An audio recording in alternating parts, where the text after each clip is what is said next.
This is the J. Scott Outdoors podcast on Western big game hunting and fishing, brought to you by GoHunt.com Insider. Research faster, hunt more. Go to GoHunt.com/insider and use the J. Scott promo code when signing up to receive a $50 KUIU gift card. I'm your host, J. Scott, and I live and breathe hunting and fishing, spending half the year in the field experiencing God's creation. I hope you'll enjoy hearing about our adventures. Welcome to the podcast, guys. Today is going to be a really fun episode with my friend Russ Jacoby out of Flagstaff, Arizona. And Russ is just one of those guys that seems to know a lot about a lot of things, and we're going to have some fun with this episode. Russ is definitely a gear guru and just someone that I look up to and respect his opinion, and he's got a lot of great insight. So that's going to be fun. Before we get started with that, I wanted to thank you guys, the listeners, for all your support of my podcast. And you can follow along our adventures at JScott Outdoors on Instagram and at Dar Colburn, my associate. Also on our website, jscottoutdoors.com, our YouTube channel, JScott Outdoors, and Facebook page. I want to thank GoHunt.com Insider for their title sponsorship of this podcast, and remind all of you that are Insider members, and some of you that are not, that the Insider giveaway for January was 40 double tap ammunition, $100 gift certificates. I actually got an email from a podcast listener that said they were one of the winners, and that's fantastic. And also this month, February, the Insider giveaway is actually 6 Outdoorsman's machined aluminum tripods and heads. So 6 Go Hunt Insider winners or members are going to be winners. And all you have to do is be an Insider member to have a chance to win. So Outdoorsman's is also a sponsor of this podcast, and they make some great machined aluminum tripods and tripod heads. They make them in all sizes. They make a short, they make a medium, they make a tall. They've got all kinds of pan heads and pistol grip heads and what have you. So I want to thank GoHunt.com Insider for their sponsorship of this podcast. And we had a great time taking the October GoHunt.com Insider hunt giveaway winners Coues deer hunting. We had a great time last month. Dar Colburn and I took them on a great hunt in Sonora, Mexico. And there's always great gear and great hunts to win at GoHunt.com Insider. Also, the draw odds are up, and I've been looking at them for Utah. I'm really kind of poring over the Utah application. Coming up next couple episodes, we have Trail Kreitzer, and he is a Utah resident. Actually works for the Department of Wildlife in Utah, and we're going to break down a bunch of the Utah elk units. So that's coming up here quick. And guys. Also wanted to point out the Western Hunter promo that you've probably heard in the last few episodes, and you'll hear an ad in this episode. All you have to do is go in, register, and that's it. You register your email, and you have a chance to win a $1,500 credit towards any Swarovski product. So make sure you go to westernhunter.net /JScott and enter your email address, and you'll get a $1,500 credit. So guys, thank you so much for your support. If you'd like to send me comments, I get great emails and comments every single day. You can do that at jscottoutdoors@gmail.com. This episode is going to air on February 3rd. And I actually will be on my way to the SCI convention up in Las Vegas. And I'll be up there for a couple days, and look forward to, I didn't go last year, but I look forward to just getting up there. It's an incredible convention, and the walking around on the exhibit hall is just amazing. There's animals that I've never even dreamed of hunting.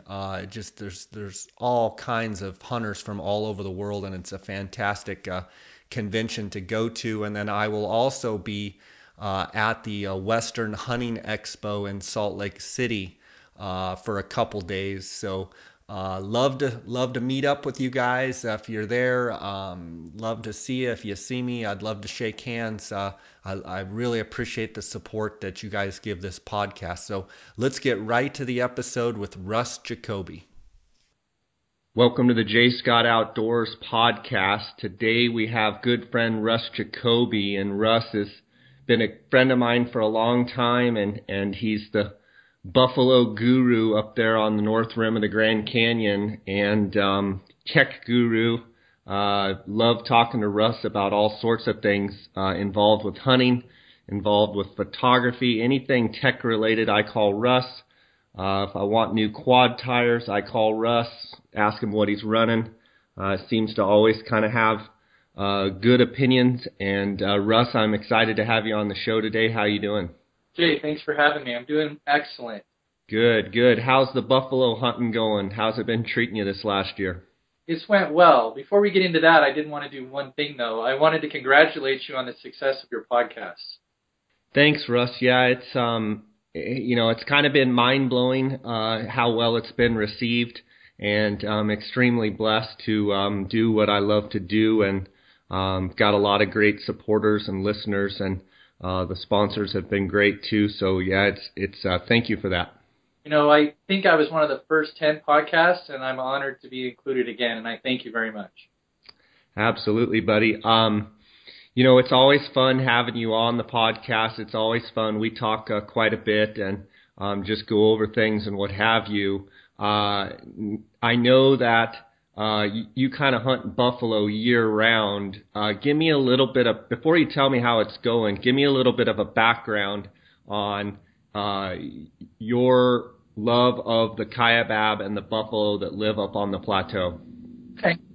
Well, in Arizona, we have what we call the Big Ten, and I think that's an odd number because I think there's really more than 10 big game animals. But regardless, buffalo obviously is one of the Big Ten, and I got started buffalo hunting a while ago, and it kind of just grew into what it is today. And I love all forms of hunting. I'm always amazed at some of the specialty guides that specialize in just one thing. There's some people that are excellent at antelope, and others focus on elk or great big mule deer. We love to hunt it all. And really surprised there aren't more people that get involved in what the buffalo are providing on the Kaibab, but it's certainly one of our passions, and we really enjoy doing it. People ask me why I do it. Well, it's one of the Big Ten. It's the biggest animal in Arizona. And being able to be involved with all the people that we meet that need that for their Big Ten is really special. And there's something about the size of the animal that makes it special, but also the area that you're hunting. The North Rim of the Kaibab is a very special place to visit. It's a little hard to access because it's so far from anywhere in Arizona. The Grand Canyon is a formidable obstacle to getting there. It's maybe not as remote as the Strip, but this time of year, especially on the North Rim, access is a huge adventure. Just physically getting there is impossible for most people. So is it as much of anything, it's the adventure of it all that you really enjoy up there with those animals? Certainly the adventure, the landscapes of being that close to the Grand Canyon, it's, very special place to be. The people that we get to meet, and the temperatures. This time of year it's pretty cold, but most of the year, when some of my counterparts are on the Strip sweating to death, we're up on the Kaibab really enjoying those pleasant temperatures and having a very fun time in the great outdoors of Arizona. For sure. Buffalo is a interesting animal. Like you said, they're the biggest of all the animals in Arizona. When you get a buffalo down, it's quite a chore, is it not? It is. We've done it enough that we've gotten really good at it. And as you know, Jay, my family's heavily involved in what we do. And every member of the Jacoby family can break down a buffalo by themselves if they need to, but most of the time we bring a team of people in to take that part of the adventure and make it less physical. Yeah, for sure. You not only guide auction tag hunters, but you guide general tag holders, and you tend to help a lot of hunters as well. Talk to me a little bit. I know last time in the podcast we talked about if people don't understand how the buffalo move around up there, they can really end up harming not only themselves and everybody else that has a tag by pushing them back into the park. Yeah, so, it's a difficult circumstance for a professional outfitter to be there in that circumstance because it's unique in Arizona that you're hunting against a park boundary. Now, that happens in other units, like Unit 9 for elk, but there are elk available away from the park boundary. Unfortunately, in Arizona, the majority of our buffalo on the Kaibab spend the majority of their time inside the Grand Canyon National Park. So we're literally hunting them when they come off of the park. So it concentrates the hunters along the park boundary. And as you pointed out, if hunters aren't really familiar with a good way to go about it, they can kind of ruin their own hunt, but they can ruin it for a lot of other people as well.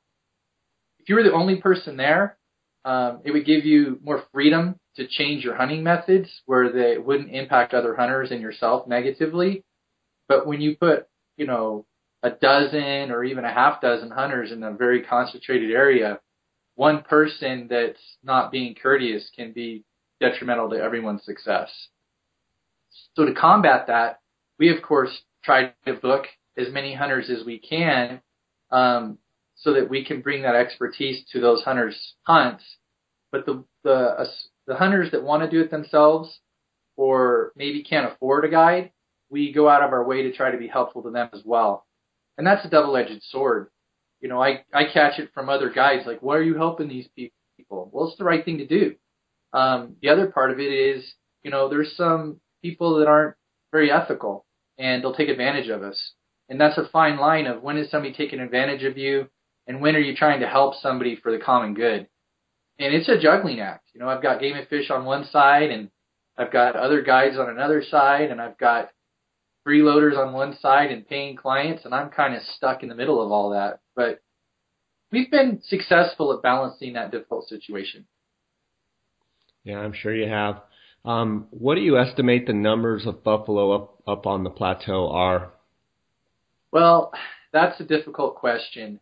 An exact number is almost impossible to get because of where the buffalo live. The agencies have tried aerial surveys and different tactics to try to get a good count, and they've not been able to. We probably have a better idea than anyone as far as how many buffalo numbers are there because we spend so much time on the Kaibab. I commonly spend over 100 or 150 days a year on the Kaibab just myself, and that doesn't include the outfitters and guys that work with me. So we spend a tremendous amount of time there. So between our physical observations and the dozens and dozens of trail cameras that we run, we get a pretty good estimate of how many buffalo are there. There's definitely over 500. Beyond that, I don't know that I want to say in a public forum. There's some political perspectives at play here relative to the numbers of buffalo on the Kaibab, but there's certainly over 500. What's the conditions like? We're kind of right here at the beginning of January. What are the conditions like up there right now? And what are the buffalo doing? Well, when we start talking conditions, that kind of segues us into how did this year go. Until this calendar year, there were hundreds of hunters, around 400 hunters that we had helped harvest the buffalo on the Kaibab. And our success rate was 100% or very near it. I mean, there might have been one or two hunters that were unable to hunt that didn't get a buffalo, but pretty much anyone that had put in any reasonable effort had harvested a buffalo. This year, with the El Nino weather patterns, we saw one of the wettest years on the Kaibab that I can remember in several decades.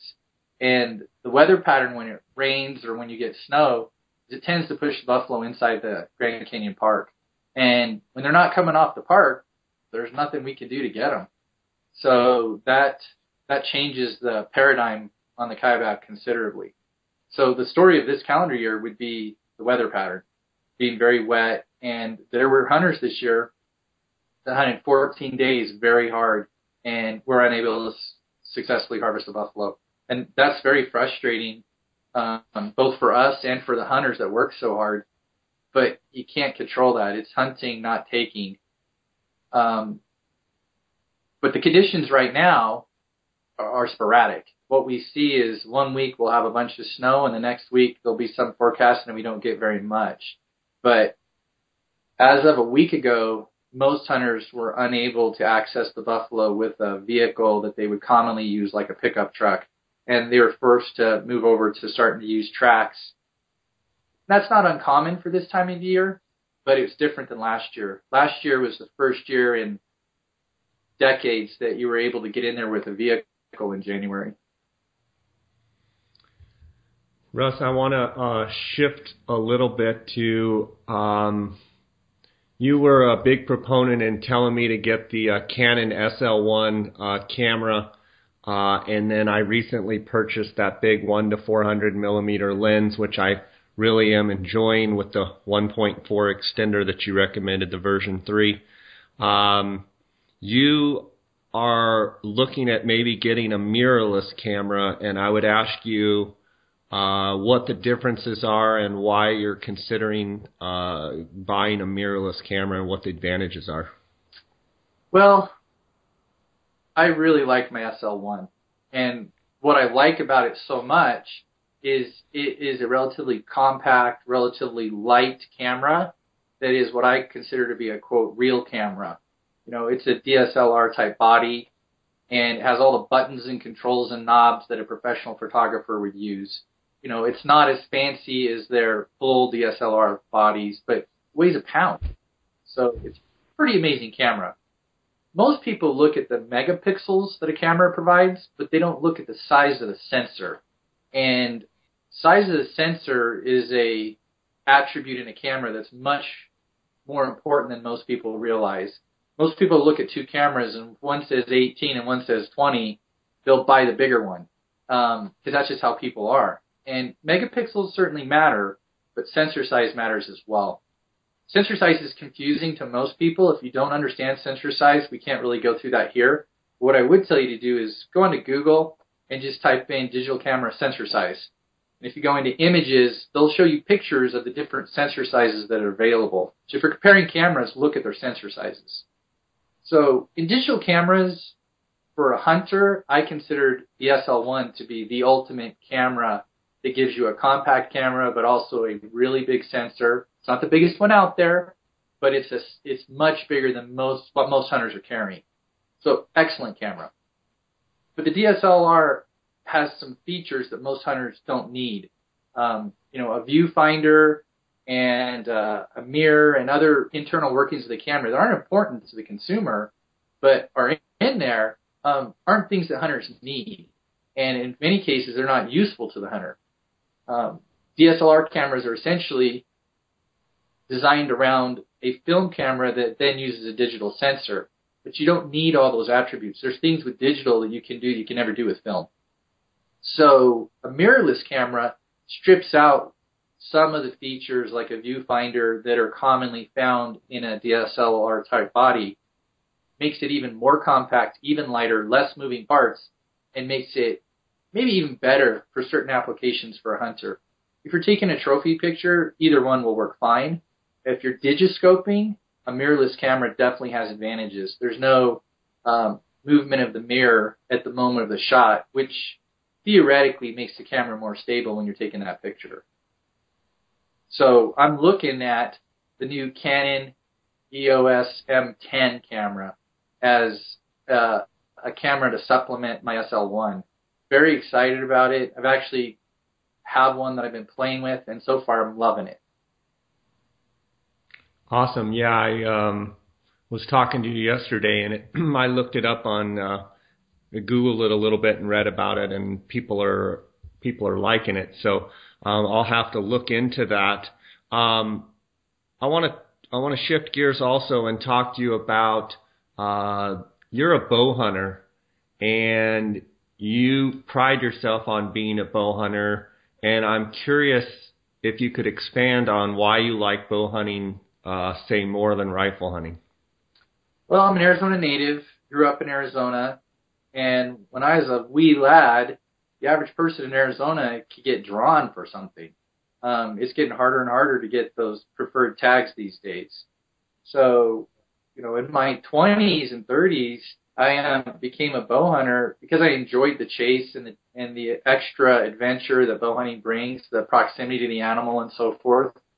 But to be honest, a big chunk of it was wanting to be able to get drawn. So became an avid archer so I could get those opportunities.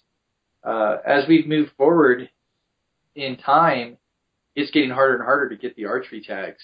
But I still think the draw odds for most of the preferred hunts are better for mostly for the archery hunters. So that's part of it. But as an expert hunter, it increases the challenge, and I think it shows more respect to the animal. And it's just part of the passion, I guess, is inside of me. I don't take anything away from rifle hunters. I still hunt with a rifle. In fact, as I've aged and started hunting more with my children and so forth, and even some of the nostalgia of hunting with grandfather's rifle or something like that, occasionally I do take advantage of some of the rifle tags as well. I want to ask you about hunting with your kids, and I know Jacob had an opportunity up there on the Kaibab. I think you actually had to go back to Flagstaff, and you were pretty proud of your son for his accomplishments, and he's, it seems like every time I see him, he's, growing like a weed, and he's kind of coming into his own. Tell me what it's like to work with your son and, hunt with your son, as well as your daughter. But I remember a story you told me that was real touching about Jacob. Okay. So this is a family adventure for the Jacoby family. My wife, I got to give her props. So I wouldn't be able to do what I do if it wasn't for the support of a very dedicated spouse. Anybody who knows me very well knows I can be a very intense person, and that's not ideal for everyone. But Laura's a saint. She puts up with me and goes right along with all of my crazy ideas and adventures that I get us into. And she's a huge part of what we do. When we first started doing so many hunts, I tried to do it all myself, and it's just too much. And my wife was a teacher, and she's actually retired from that field and has switched gears. And now people ask her what she does, and she says, well, I'm busier than I've ever been. I take care of Russ. And they chuckle. But my wife cooks and cleans and does all the paperwork and just hundreds of activities that get taken for granted. And I love her, and I just really have to give her props. In addition to all those wonderful attributes, she's blessed me with two perfect children. My older child is my daughter, Kaylee. Kaylee's 19, and she's a little bit more behind the scenes in some of the hunting activities, but it's definitely a huge part of what we do. Kaylee gets up at crazy hours to load trucks and move equipment. She cares for the home when we're not here. She guts buffalo, she packs buffalo, she glasses, she drops hunters off, she picks hunters up. She does everything that all the rest of the people do. And I love my daughter and feel very close to her and had many great adventures in the outdoors with my daughter. And on a personal note, my daughter, Kaylee, will be going to be a missionary here in February.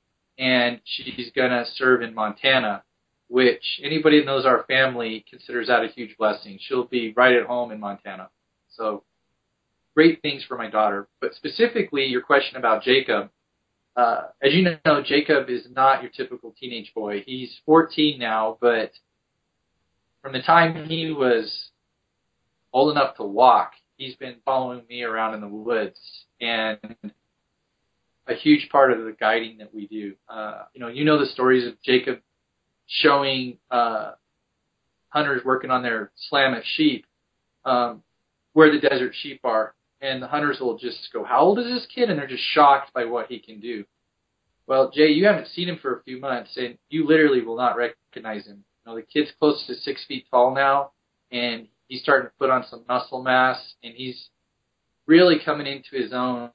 He's always been super helpful, but even more so now. But the story that you're asking about has to do with a hunt that we donated to the Outdoor Experience for All program. And I won't go into the details of the hunter, but let's just say that the hunter is probably one of the most physically challenged hunters that we'd ever helped. It's a young man that is essentially paralyzed. And for him to legally hunt in Arizona, he has to have an assistant. His assistant's his father. So anytime that he takes a shot at a game animal, his dad has to position his son, usually in his wheelchair, in such a way that they can set up a tripod and set up the rifle, and his dad actually leans over his son, takes his hand and puts it on the trigger, and the boy can pull the trigger, but it's a communication. His dad does the aiming and touches his son's finger, and that signals to his son to then go ahead and pull the trigger. It's dad's job to keep everything lined up while the boy pulls the trigger. And anybody that's hunted in Arizona for very long, that is ethical and in the outdoors and understand why we do the things we do for those family memories, you just cannot keep it together when you see a father that's that dedicated to helping his son enjoy an outdoor experience that most of us take for granted. And it changes you as a person being involved in those hunts. This particular hunter had hunted very hard last calendar year for buffalo, but didn't have hardly any days available and was unable to harvest a buffalo. He actually threw the tag this year, and we tried a second time. And he had more days available because the hunting season didn't interfere with his school schedule. And I was there for the beginning of the hunt. We had harvested some other buffalo, but had yet to harvest one with this young man. He had some opportunities, but it hadn't come together for him. Well, I had to go back to town. So I left Jacob on the Kaibab with his mom, and there were some helpers there. And I came back to town, and they stay in touch with me with the satellite phone. And I got that special phone call that said Dayton got his buffalo this morning. And it's a very touching, moving phone call to get from your son when I'm not physically there. Jacob was able to get up at 3 a.m, go find buffalo, come back and get the hunters, take them to the buffalo, and in a very challenging environment, get this hunter his once-in-a-lifetime buffalo. And to add to the Cinderella story, if you will, the young man's sister, who is barely old enough to hunt in Arizona, harvested her buffalo at the same time. So Jacob not only took a very challenged hunter and got him a buffalo, but he got his very young sister a buffalo at the same time. So they killed a double on buffalo. And I was just extremely proud at the ethical approach to the hunt, the memories that were made for that family, and that he was able to pull all that off without any involvement from me. So I was very proud of it. Yeah, that's awesome. I mean, it's just obvious that he's, been around enough, learned enough from you that he was able to know what he was doing, and that's fantastic. That's an awesome story. I enjoyed getting that call when you called me that morning. It was kind of an emotional experience for both of us just because I know how important that was to you, and it's awesome, just awesome story. I'm glad you were able to share that with us. Let's just take a quick break here, actually, and hear from our sponsors. Okay. At GoHunt.com, we are committed to being the best at what we do, and we take pride in putting ourselves in the customer's boots. The old way wasn't working, so we came up with a new way to give you access to the best draw odds you'll find anywhere. Our dedicated team of data scientists and hunters have gathered information from all over the western United States to provide you with the most accurate odds ever. Select a state, the species you're looking to hunt, the season you're looking to hunt, and even compare the probability of drawing to other units. You'll be given the most reliable draw odds in the industry, period. So don't let your boots get stuck in the mud. There's a new way of doing things. Visit GoHunt.com/insider and join the movement. Use the J. Scott promo code when signing up and receive a $50 KUIU gift card. Since 1982, the Outdoorsman's in Phoenix has made it their goal to provide the very best customer service combined with the latest and greatest optics and accessories in the business. Outdoorsman's is the leading designer and manufacturer of high-quality tripods and mounting accessories for any hunter's optical needs. Go to outdoorsmans.com or call 1-800-291-8065 and use the J. Scott promo code until February 28th to receive 10% off all Outdoorsman's packs and pack accessories. Okay, Russ, I've got a gear question for you. You are known, you're 6 foot, what are you, 6'4"?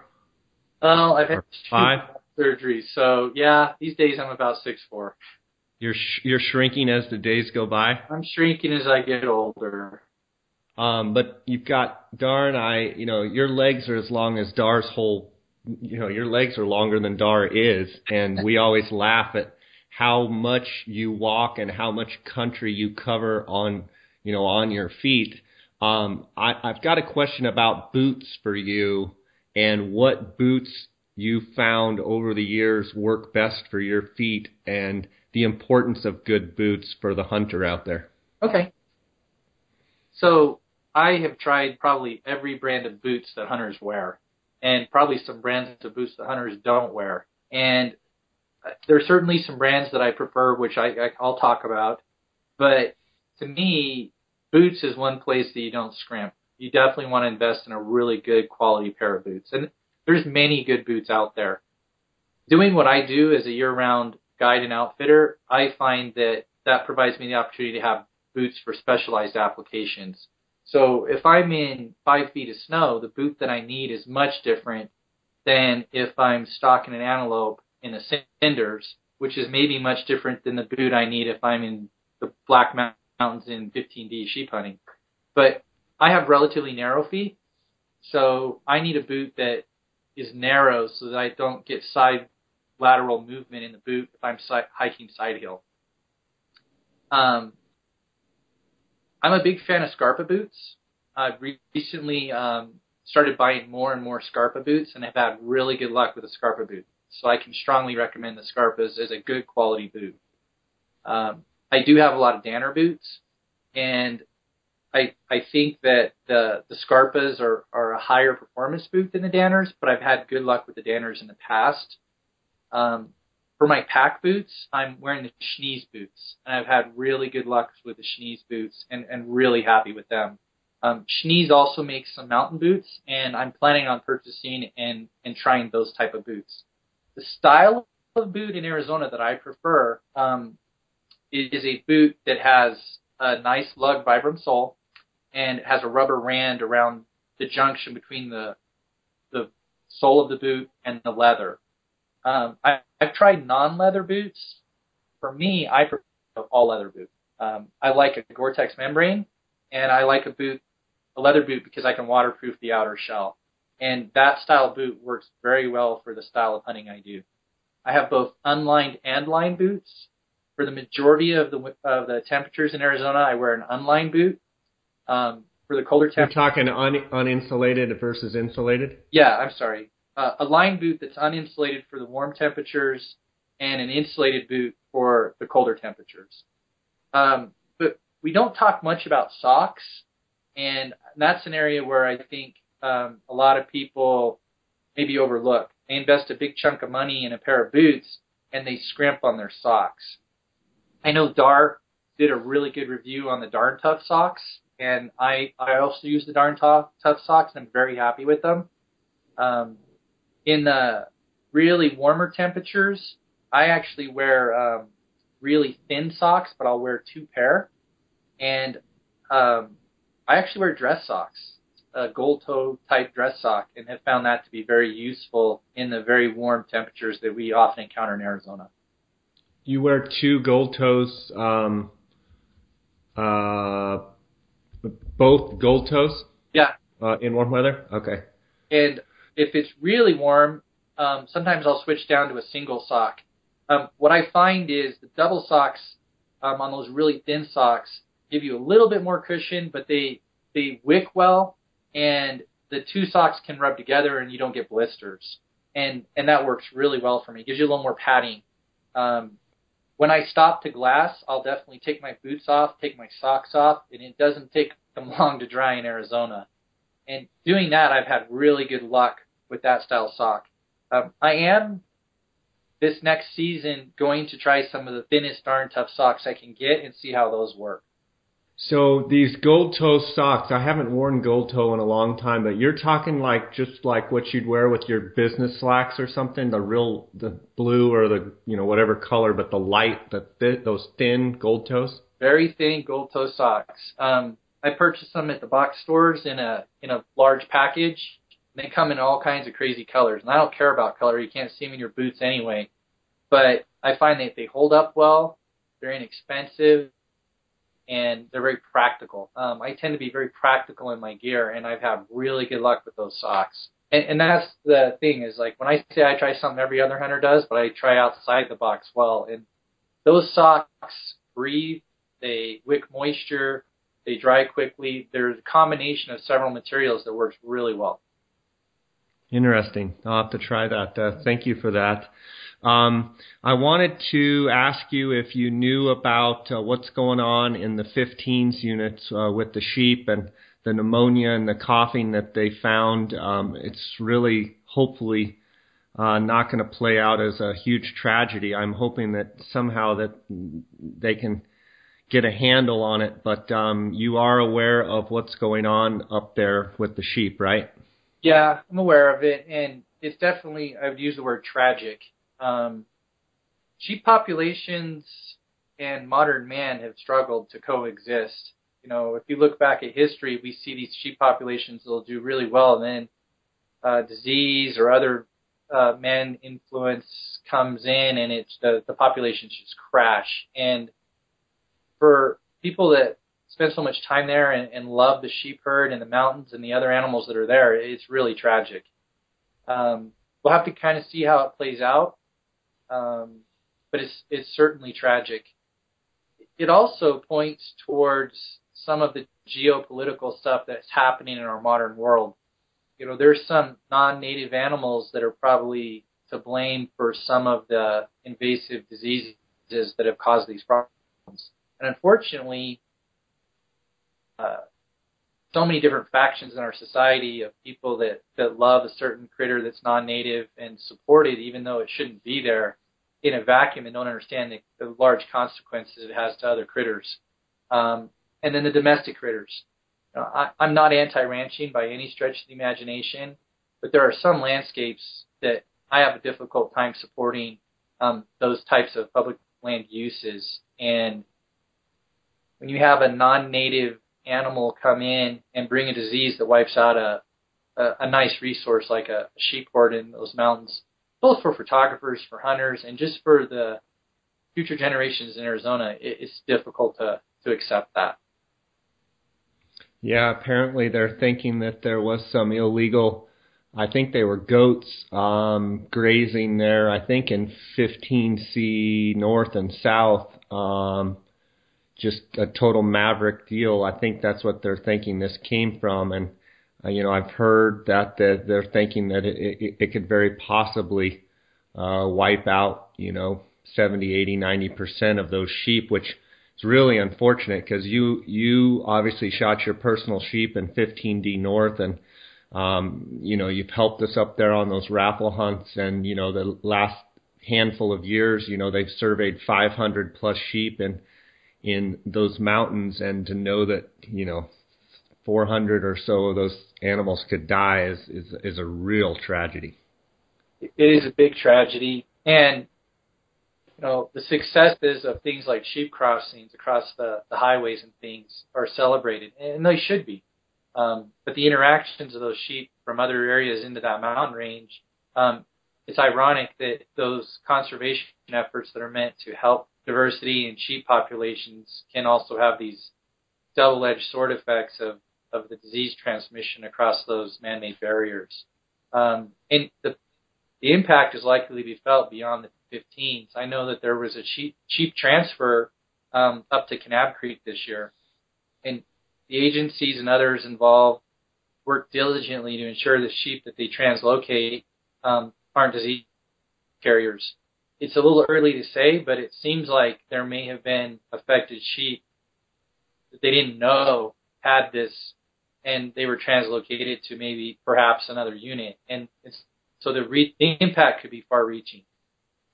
Yeah, it's really hard because, the sheep in the 12s, they've really started coming on, and it would be just a complete tragedy if we lost those sheep as well. So hopefully the authorities can get it figured out and maybe get it isolated. Hopefully something will happen that it won't be as widespread as what we're thinking it's going to be. But yeah, just a tough deal.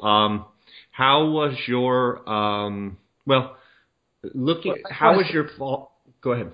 I wanted to say one thing there, Jay. I would encourage sportsmen, sportswomen, and conservationists to get involved and to be cautious about judging. I fully support the activities that have taken place, and it's the right thing to do. Those sheep crossings across the freeways, the translocation, they're all critical to the success of the sheep in Arizona, not just in these mountain ranges, but in all mountain ranges. And it's not without a set of challenges. And it's easy to sit back and go, well, we should have done this and we shouldn't have done that. And I caution strongly against that. It's not helping. People that feel passionate for this should get involved and do what they can to make the situation better and not second guess what has happened. Yeah, absolutely. And to further that, I think anybody out there, whether they're a sheep hunter or not, if they're a hunter in the state of Arizona, a sportsman, they need to be, in my opinion, a member of the Arizona Desert Bighorn Sheep Society. That group has done amazing things for the sheep here in Arizona, and it's a very nominal fee to be a member, and they do amazing things, and as well as we should support all the conservation groups. And it's just an important thing, and I think it's a duty that we have to do as hunters. It's mandatory, and I wish more people would do it and support those groups. How was your 2015 season other than Buffalo? And do you have a bunch of points or any tags that you're looking forward to personally in 2016? And or what do you foresee going on in 2016? Okay. Well, I have a bunch of points for lots of critters, so I about do several tags. So any one of those could fall, but as difficult as the tags I choose to apply for are to get, I won't be surprised if I don't pull one. As far as 2016, I'm just excited and looking forward to it. You asked there a little bit about last year and other species that we got to pursue. We did an archery antelope hunt that was a very, very special hunt. The sportsman that had the tag had a tumor in his lung when he was in his teenage years, and he'd actually had a lung removed. I've hunted with lots of different hunters with lots of different ailments, but I'd never hunted with a hunter that only had one lung. And I have a lot of respect for that hunter getting out there and pursuing an animal and hiking in the mountains with half the lung capacity that the average person has. And just phenomenal attitude, kept at it, and we were able to harvest a very nice antelope in Unit 7 here, right where I live. And it was a lot of fun. So I like opportunities like that. I've always enjoyed hunting all the animals in Arizona. So when I get an opportunity to do a hunt like that, I really look forward to it. To be honest with you, the buffalo has gotten to be so busy that I don't get to do as many of the other hunts that I really enjoy doing. I do a few of the other hunts each year, but I feel guilty if there's buffalo tags and I'm not there contributing to the effort of people trying to harvest their buffalo tags. So this last year, I've actually brought on additional help so that it can relieve some of the workload off of me and free me up to do a few of those other things. As intense as we pursue the animals, what I find is I can't bring the level of intensity that I want to every hunt back to back for the full duration of every hunt. And I won't shortchange the hunters that trust us. So by bringing in some additional resources, it lets me work really hard for 3, 4, 5 days, then I'll back off and hand it off to one of my helpers, and then I'll rest up for a few days, and then I'll cycle back in. And that's worked really, really well for us. Wilderness Athlete is committed to improving the health and quality of life for the outdoor athlete by providing field-tested, scientifically validated nutrition and sports performance products. Check them out at wildernessathlete.com and use the JScott promo code to receive 10% off any order in February 2016. Have you guys heard about PhoneScope? PhoneScope is a privately held company that makes custom-molded, precisely engineered smartphone digiscoping adapters. Photographing wildlife has never been easier. Take digiscoping photos and videos from your smartphone and share them with your friends. PhoneScope stands behind their product with a 100% money-back guarantee. PhoneScope is the future of digiscoping. Get yours now. Use the JScott16 promo code and receive 10% discount on all purchases. Check them out at PhoneScope, that's PhoneSkope.com, or on Instagram at PhoneScope. That's awesome. Russ, it's been great having you on the show today. Do you have any questions of me or any parting thoughts here before we go along with our day? Well, Jay, I kind of want to make a few comments. In our modern world with social media and the other things, hunting gets a lot of positive media, but it also gets some negative media. When you look at some of the reactions that we get to predator hunts in other continents and things like that, and we all know which incident we're talking about there, there's an opportunity for all sportsmen to step up and do what they can to put a positive influence for hunting for the future. With our current political environment and the talk of, the Second Amendment and additional controls and all these other things, it's kind of a crazy world that we live in. So I'd like to commend you on the positive impact that you have in our industry. The podcasts and the education and the other things that you're doing are to be applauded. And I encourage other sportsmen to get involved and do those same things. Look at the good that you've done just as one person in all the interviews and the positive things you've done to try to help people. And I applaud that. And I encourage other sportsmen to get involved. I'm not going to toot my own horn here, but I'm going to share a couple of examples which I think other sportsmen can follow, which will help all of us. In the environment where I work for my day job as an engineer, I encounter a lot of non-hunters and even some anti-hunters. And they look to me as a leader. They'll come to me and go, what do you think about this? Or what do you think about that? You need to be very careful not to judge people or treat them poorly because they have different perspectives than we do. What I've found is if you reach out to people and you educate them and you share your information, you can have a big positive impact. I've had coworkers that are anti-hunting, and several of them now are actually applying for and harvesting animals in Arizona. And people that watch that pattern happen, they'll joke to other people like, don't talk to Russ, he'll turn you into a hunter. But I just would encourage people to be careful what they type on social media. Let's be professional and let's do the right thing. And if we do that, my children, your children, and other people's children and grandchildren will hopefully have the same opportunities that we've been blessed with. That's great stuff, Russ. Absolutely couldn't agree with you more. Thanks for bringing that up for sure. How do people that are listening contact you if they have a buffalo tag, if they want to talk hunting or have any questions? How do they get a hold of you, Russ? So I'll give you my phone number and my email. We don't actually run a website, and a lot of people are shocked to find that.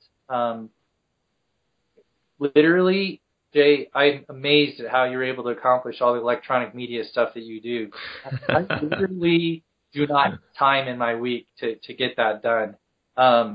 Between my engineering job and the buffalo hunting and the other hunting we do, being a dad, I just don't have time to do anything online. I do provide the pictures to my hunters and, a lot of consulting to other people like yourself on equipment and gear and things like that. But I don't formally post reviews and things. I'm hoping that as I get more help, I might be able to find time to do that, because I do think I can provide a lot of information. And some thanks back to the gear makers that I use. But the best way to get a hold of me is to call my cell phone number. That number is 928-814-9622. And that cell phone is on me 24/7. And I tell people, don't worry about calling me anytime you want. If I'm available, I'll take the call. If I can't, I will call you back. And, of course, email is always good. My email is coyote, COYOTE, rustler, RUSTLER, @gmail.com. If you can't get through to me either one of those ways, if you contact Game and Fish in the units where I hunt, they'll be aware of me and they'll know how to get you in touch with me. So you can always reach out to me that way as well. There was changes in the laws in Arizona recently, when I say recently, in the last few years, that allow you to use air rifles for big game. Really? Yeah. Most people are unfamiliar with big bore air rifles, okay? All of us had a Daisy Red Ryder when we were a kid.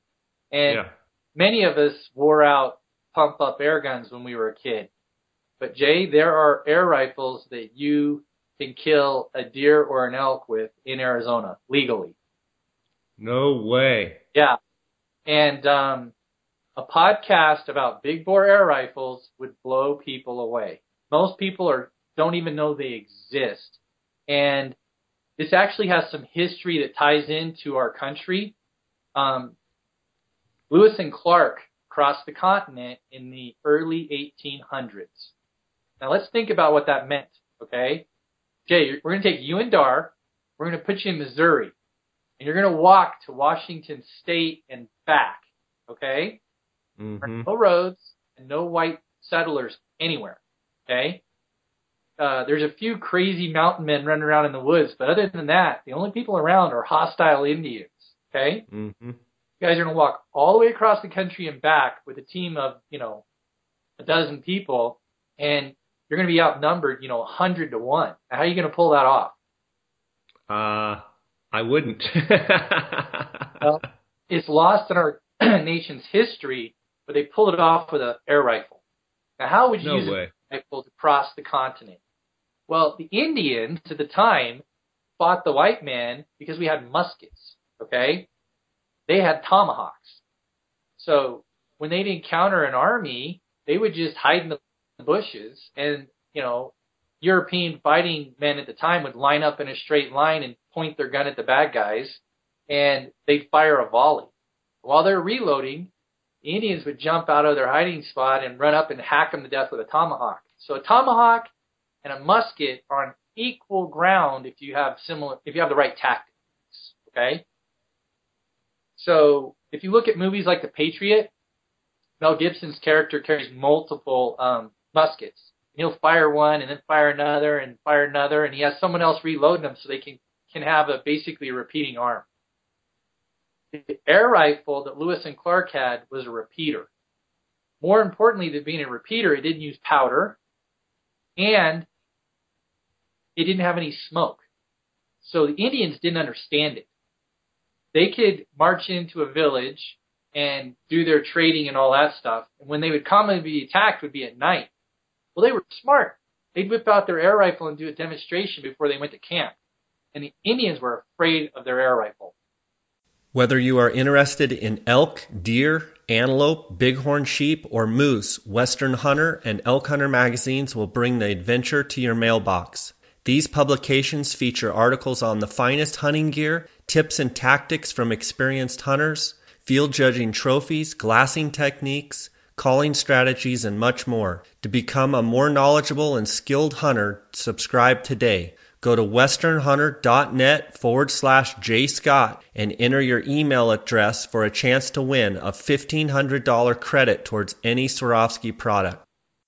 Utah Hydrographics is in the water transfer printing service, and they are open to whatever you can dream up. Choose from a wide range of camo patterns, designs, and colors. Whether it's guns, bows, tools, rifle stocks, vehicles, steering wheels, fenders, dashboards, paint guns, fishing rods, cups, tripods, watches, knife grips, helmets for a local sports team or for your motorcycle, picture frames, mailbox, animal skulls, you name it, they can probably do it. Utah Hydrographics loves taking things that are general looking and turns them into something that looks fantastic and eye-popping. Give them a call and see what they can do for you and receive up to a 10% discount by using the JScott16 promo code. Visit them at utahhydrographics.com or on Instagram at Utah Hydrographics.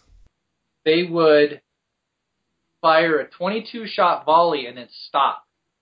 And they would tell the Indians that it doesn't use powder, it doesn't ever run empty, and that every white man has one.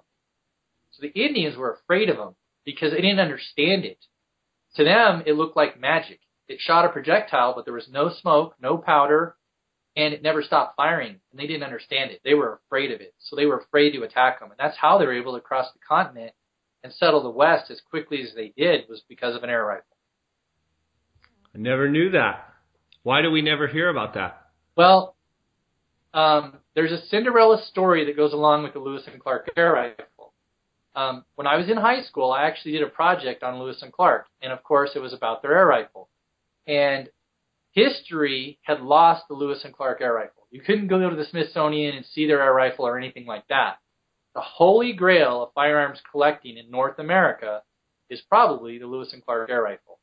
Now, there's other famous things like Wyatt Earp's six-shooter and General Custer's cavalry rifle and things like that. But the very first famous rifle in Arizona had to be the Lewis and Clark air rifle. And if you look at the history and the lore of it, it was actually a national secret at the time. The president snuck or smuggled an air rifle into the U.S. from Austria. Okay? And Girandoni was the man that made the rifle in Austria. Had it got out that he had smuggled that rifle to the U.S., he could have been tried and prosecuted for treason. Okay? Air rifles at Napoleon times were much more useful than muskets. Ben Franklin tried to get him to use air rifles in the Revolutionary War. But at the time, people just weren't smart enough to figure out how to make all that work. But an air rifle, a repeater, and no powder? I mean, come on. This was like today's modern, the modern equivalent would be a semi-automatic or fully automatic firearm. It was such an advantage over a single shot that it's just unfathomable. So Lewis and Clark cross the country and come back. When they come back, they have to turn the air rifle back in to the president. Okay? And in their journals, they talk about the rifle, but they don't go into great detail because they're hiding it. Okay? Well, when they came back and it got lost to history, it's just disappeared. And collectors all around the country have been looking for that air rifle ever since the 1800s. And it was actually found in the last decade or so.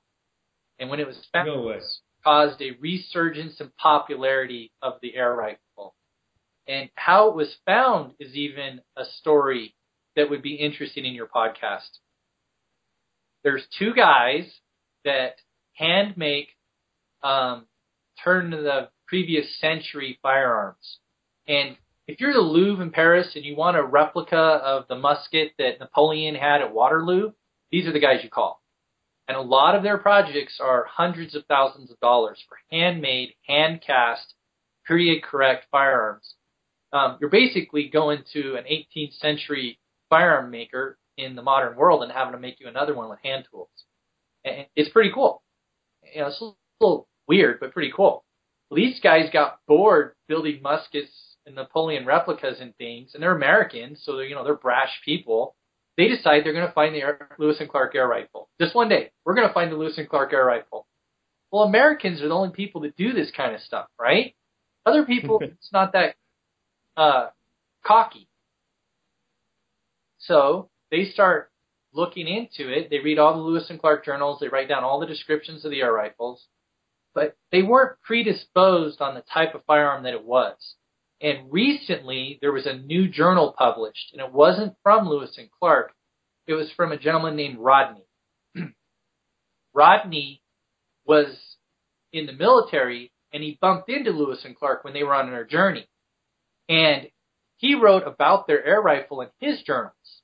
But he wasn't under the same gag order they were, so he produced additional information that most of the scholars just ignored.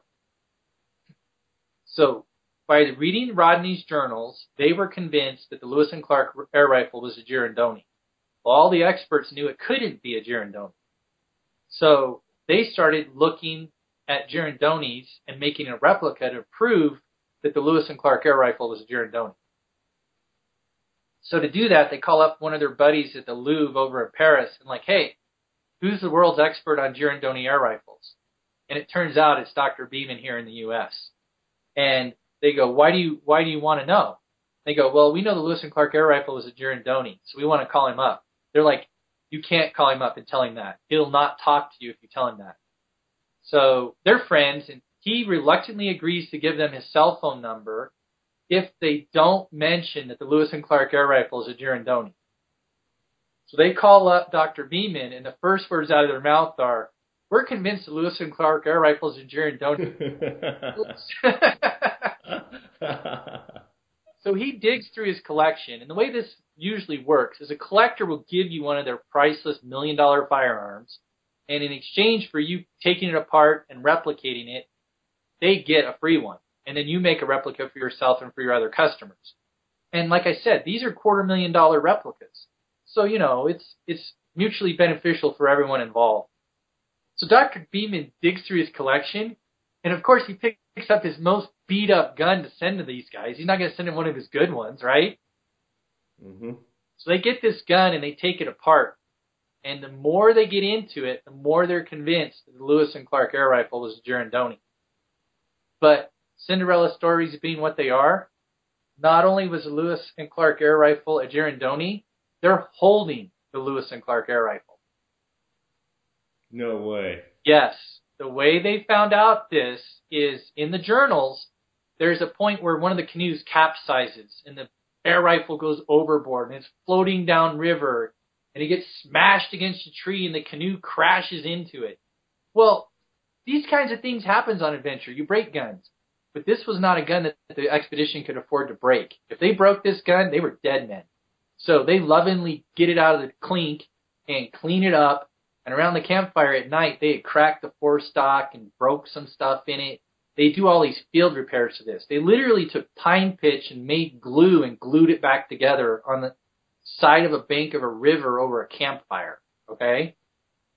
But there's a point in their journey where they break the main spring that causes the firearm to function. It's part of the lock mechanism, the hammering firing mechanism. And being Americans and being, what's the word I'm looking for? Ingenuity. Resourceful and having some ingenuity, they have a farrier along to shoe the horses. And so he's basically a blacksmith, a metallurgist, right? He takes a farrier's rasp and he heat treats it and tempers it and does all the stuff he needs to do to convert it into a mainspring. And he hand makes a mainspring and hardens it and tempers it to be a good working spring, and he puts it in the gun. And so when they take this gun apart, they find that the mainspring in the firearm was made from a farrier's rasp, because you can see the marks of the file that were still in the metal. So they got pretty excited. Now those are all circumstantial evidence.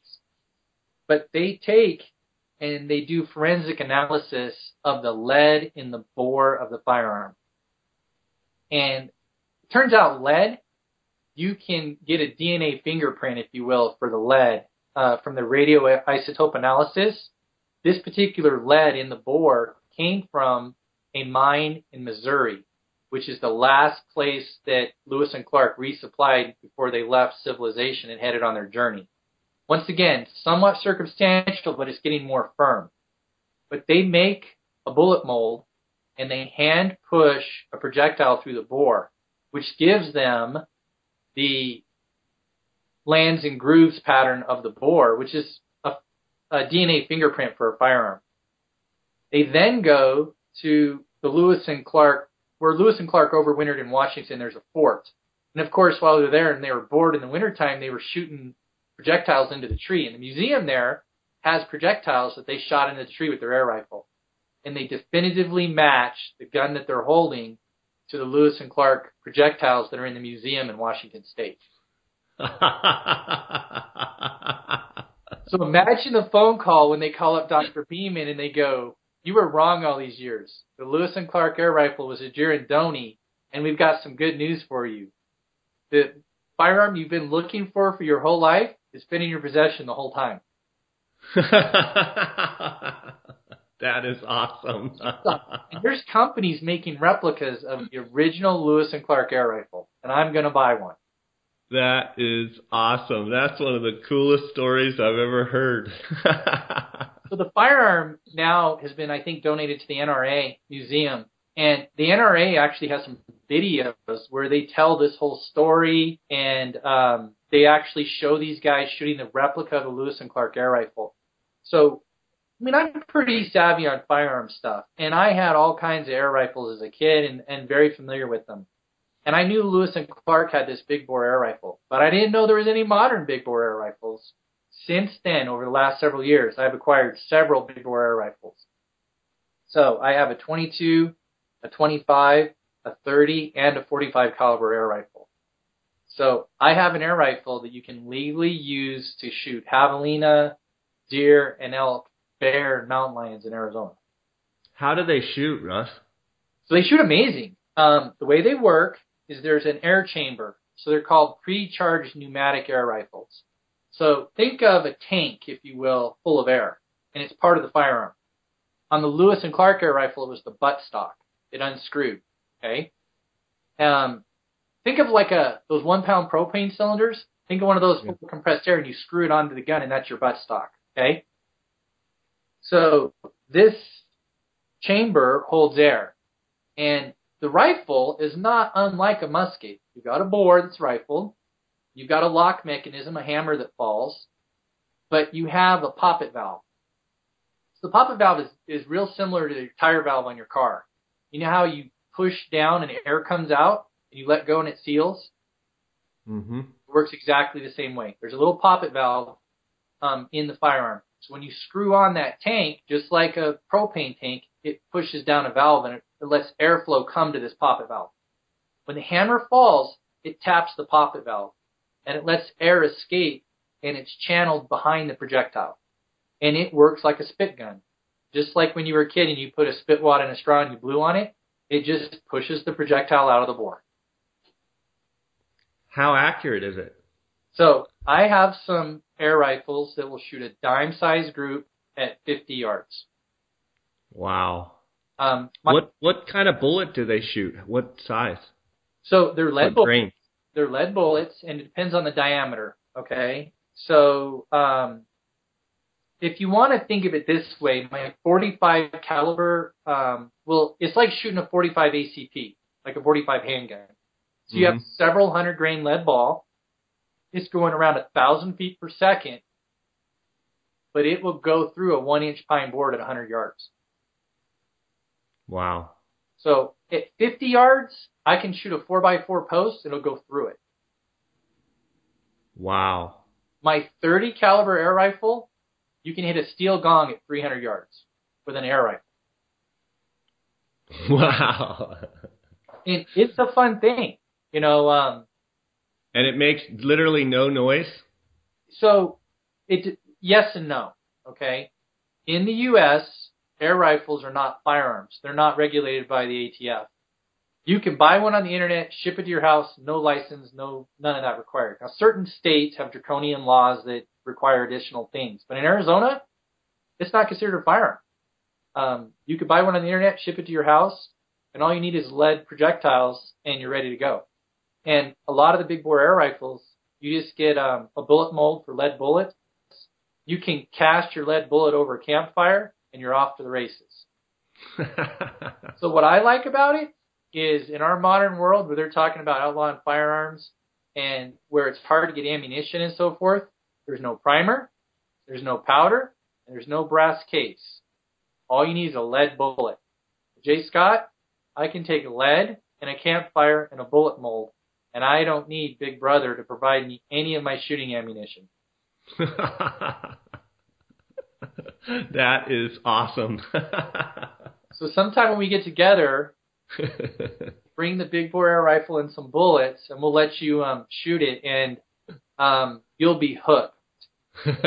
If the mainstream shooting community was exposed to big bore air rifles, the manufacturers would be unable to keep up with demand. Because every red-blooded American redneck hunter in the world wants one. He just doesn't. Just doesn't know it yet. Yep. That's awesome, Russ. That is great. That's a great story. It's a cool podcast. It's a little technical, kind of, but it has some history to it. And it would educate people in a way that they would never understand. And you could link it to a video you could post of us shooting it and showing people the performance. That would be cool. That would be cool, man. Well, thanks a lot for spending time with me here this morning, and I'll catch you later. That was awesome. Appreciate it. Thanks, Jay. We'll be in touch. I really appreciate the opportunity. I really do. And I appreciate you thinking for me and the friendship. I wish the best for your family this year. Say hi to Dar for me, and we'll be in touch. All right, buddy. You too. Take care. Bye.